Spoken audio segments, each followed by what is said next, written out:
Here now follows the review of Geoffrey Moore's book, Crossing the Chasm. The book begins with Geoffrey Moore describing the high-tech marketing model, the technology adoption life cycle, which is an industry-accepted model. Where Geoffrey Moore's model is different from this industry-accepted model is in the introduction of the gap, or gaps, between the different stages of the TALC. These gaps, or the single most prominent of the gaps, is what this book is all about. Moore sees the behavior of each life cycle as fundamentally different.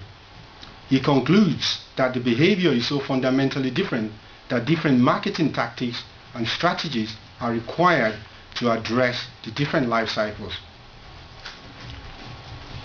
The commonly accepted model was first described by Moore as having a bell shape with innovators on one end, on the left hand side, early adopters following and following through to the early majority, the late majority, and the laggards.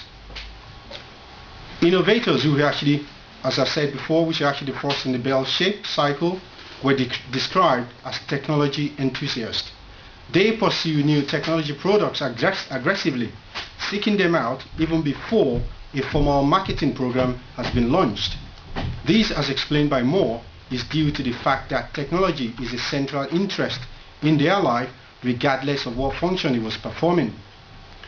Early adopters, also known as visionaries, are defined as those that buy into new product concepts very early in their life cycle. But unlike innovators, are not technologists. These type of people, as described by Moore, are important to opening up any high-tech market segment, as they do not rely on well-established references in making these buying decisions, preferring instead to rely on their own intuition and vision.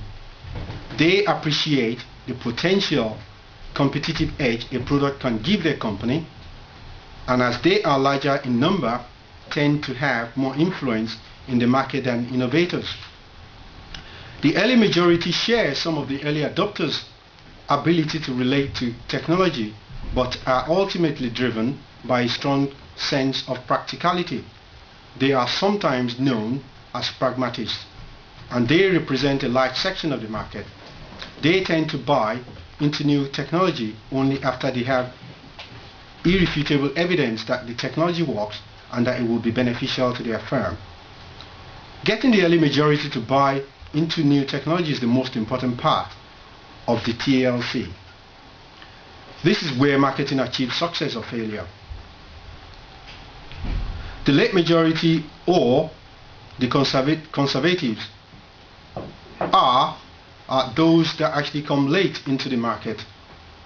They actually encompass a large proportion of the bell-shaped dome of the TLC as well, and they represent a very large chunk of the market. Even though they share all the concerns of the early majority, they are not comfortable with their ability to handle a technology product. They buy into a product because people within the late majority bracket will need proof that the product works and will be useful in the organization. Finally, we have the laggards. These are sets of people that will not buy into any technology product except if they do not absolutely have any other choice. They will only adopt new technology, for example, if failure to do so will mean maybe the death of their company, i.e. like survival. This book came about because Geoffrey Moore believed that there are gaps between all these stages of the technology adoption life cycle.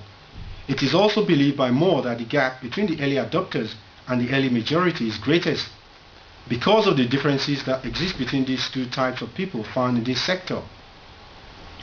The idea of the technology adoption cycle is that when a product is released, it should travel from left to right in the technology adoption cycle. While some products will follow these criteria, most don't. Moore believes